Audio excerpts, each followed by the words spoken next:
Hello everyone, this is Michelle Patterson here with Angel Souls, and these are your September 2016 Angel Oracle card readings. For this month, I'm going to be using the Messages from Your Angels Oracle deck by Doreen Virtue, and of course pulling a color card from the Secret Language of Color Oracle deck by Anna Segal. If you would like a personal reading with me, you can just go to my website at angelsouls444.com.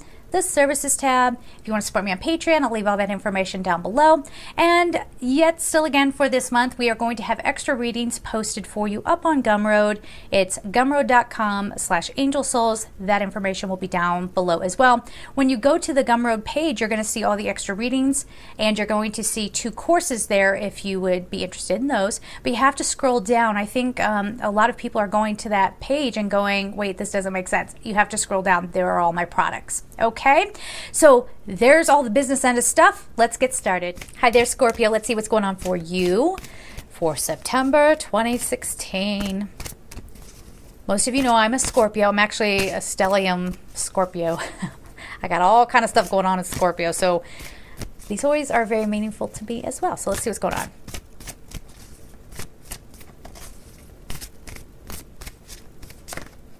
No? Wow, you guys are holding it down this month. Yes. Okay. Reason why I said that is the cards were kind of shifting around, but they were still kind of in like a structured order. So there's a lot of still divine energy sort of pulsing. But you got this. Well, we got prosperity coming in. Okay. Yay. Let's take it, y'all. Oh, there's the next one. Power. Ain't nobody messing with you this month. No, and it's in a beautiful way. It's not like, I'm going to fight that person. No. Ugh. The more you do that, you know, it's okay to stand up for yourself and be like, what are you talking about? Like, let's talk about this. But, you know, getting into a knockout, drag-out fight, not recommended. All right. Oh, interesting. Why is that coming up, guys? I'll tell you here in a second. Why is that coming up?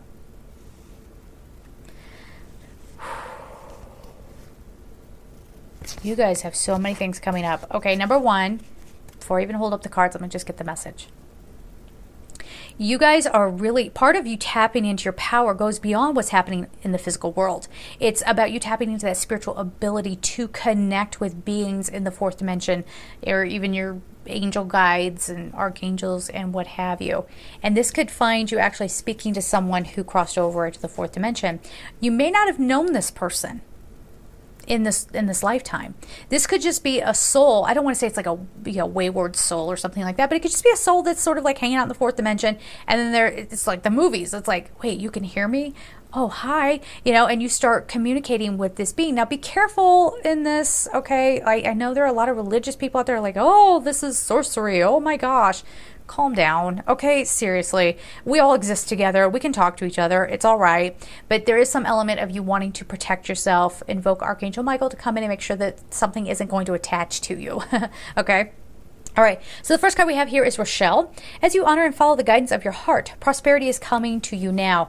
This is a gift well-deserved to you from the universe, but they were just waiting for you to know that you deserved it. Look at this artwork here.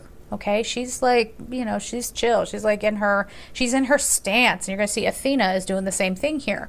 So it's all about the second you realize your own power, that's where you are that match for, you're in alignment with that prosperity that you deserve. Now, this could come by way of money. This could come by way of opportunity or great ideas, or, you know, just in general, like just something that you need coming to you. If you need a new place to live, it's like somebody has this great scenario. It might be in a whole different city. And maybe this whole time you've been like, no, I have to find something right where I am, right? How am I going to make it work? How am I going to, and then somebody's like, well, what, do you ever think about this town? It's 10 minutes away from where you were thinking, and it's a lot cheaper and more beautiful. You know, it could be something like that. And you're like, oh yeah, I could totally do that. And then you might even have the money that you need to open the business, or, you know, get the house, or, you know, to finally have that baby that you've been wanting, you guys have been trying for. Maybe you held off family planning because there's like babies all over the place for all the signs. I don't even know what's up. Babies everywhere. We'll talk about that too. But maybe you've been holding off on starting a family because of financial constraints, this sort of thing. So all this is breaking open now. Okay, it's starting to be relieved, which is probably going to be a really good thing for most of you. So then we have Athena. It is safe for you to be powerful. You know how to be powerful in a loving way that benefits others as well as yourself. So again, you're stepping into your power. So this is going to make you feel amazing. So if somebody's really been down on you, or there's just been an injustice in some way, and I'm not talking like, oh, in my perception, it's an injustice. I'm talking like anybody else who hears the story is going to think it's an injustice. When you stand in your power and say, you know what, how you behave is nothing to me. Okay, because we aren't on the same wavelength here. You go be you, I will be me. I'm going to stand in my power. And you're going to find that people kind of step back and go, whoa, well, I didn't see that one coming. You know, so on and so forth. So this isn't about intimidating others, but this is more about you sort of letting a little part of you be unleashed finally. Because, you know, Scorpios would get such a bad rap about being like short-tempered or whatever. What are the things that they say about us, that we just like sting all the time? Like none of us have any senses and we just go out there swinging at people. Excuse me. I know as a Scorpio, you know, I have to bite my tongue quite a bit because my mind is very sharp and I know what I want to say, and I know psychologically how those words will affect somebody, and I know I could probably get my way if I just open my mouth, but I don't, you know, invoke that power all the time. As a matter of fact, I hold it back. So maybe that's what they're talking about with the stereotypes with Scorpios, but whatever. This is you this month finding a little bit of that power and remembering who you are and thinking, okay, maybe I haven't been clear. Let me try this again. And you say something, it's blunt, probably. I actually don't like the word blunt. Blunt sort of implies that like you don't care how somebody feels. And that's not true for probably anybody who's watching this video. You care how your words affect people. Of course you do. Of course you do. For good or for bad. No, I'm just kidding. No, but I think we're sensitive too. So this is just finding the right words at the right time and giving them, you know, in the right way. Sorry about that, guys. My battery just went poof right in the middle of it. We were saying that you're going to find the right way to find the right words and sort of getting your point across and letting people know, like, I don't know, like, how do I want to put this? I don't want to say let them know what you're made of, because that sounds very egotistical, but letting them know that you're not the pushover that they took you for, and that you see them and that you have been observing. And here you go. There's some like very distinct truth that comes forward.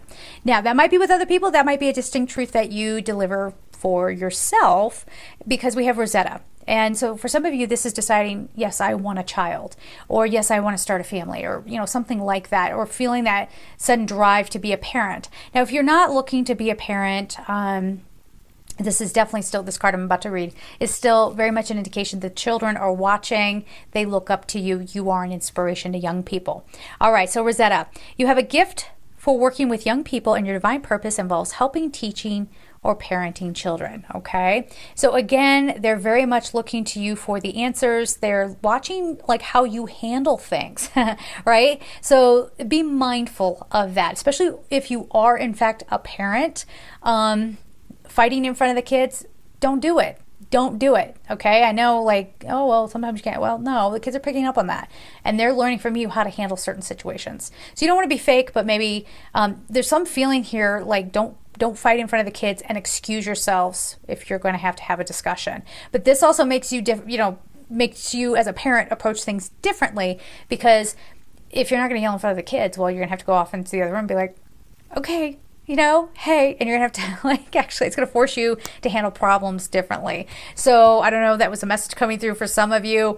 I know I'm not a parent, but you know, I also am very aware as a Scorpio that kids, you know, they kind of attach to me. So just keep an open mind about that message, guys. Just know that the young people, you are having an influence in their lives in one way or another. Okay, so this next card we have is Sonia. So this is that thing we were talking about where you're actually able to break through the veil this month, and you might have someone coming to visit you from the other side. And it could be somebody that you've really missed for a very long time. They could come to you in your dreams. I'm definitely getting that feeling like they're going to be coming and saying hello to you because they miss you as much as you miss them. All right. So it says, I bring you a message from your deceased loved one. I am happy, at peace, and I love you very much. Please don't worry about me. Oh my gosh. I almost feel like someone's hugging me right here.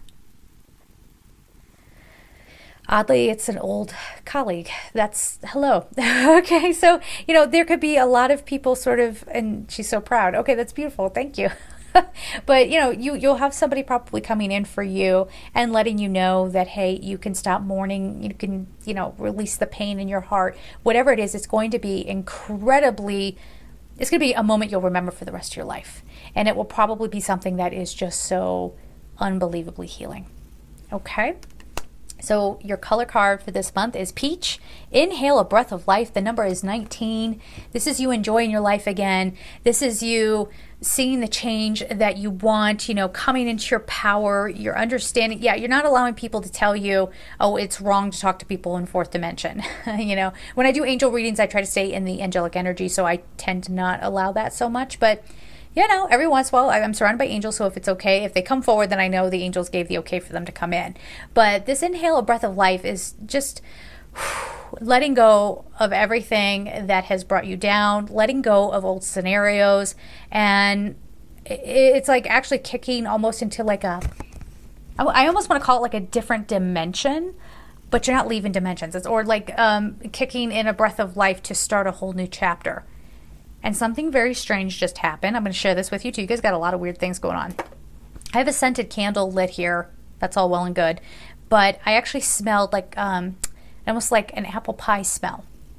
An apple pie smell, like spicy, warm, comforting, delicious. Okay, I smell that. There ain't nothing around here that I've got essential oils that do not smell like pumpkin pie. There's nothing in here that would smell like that. All right, and it was when I was waving this peach card around. So I feel like I need to share that. That might be an extra, like maybe somebody is missing somebody who used to make apple pie all the time or pumpkin pie or, you know, something, and maybe that means something to you. If not, don't worry about it. Whatever. It was just a weird anomaly, I suppose. So there it is, guys. Have a beautiful month. And of course, I am sending you so much love. Take care.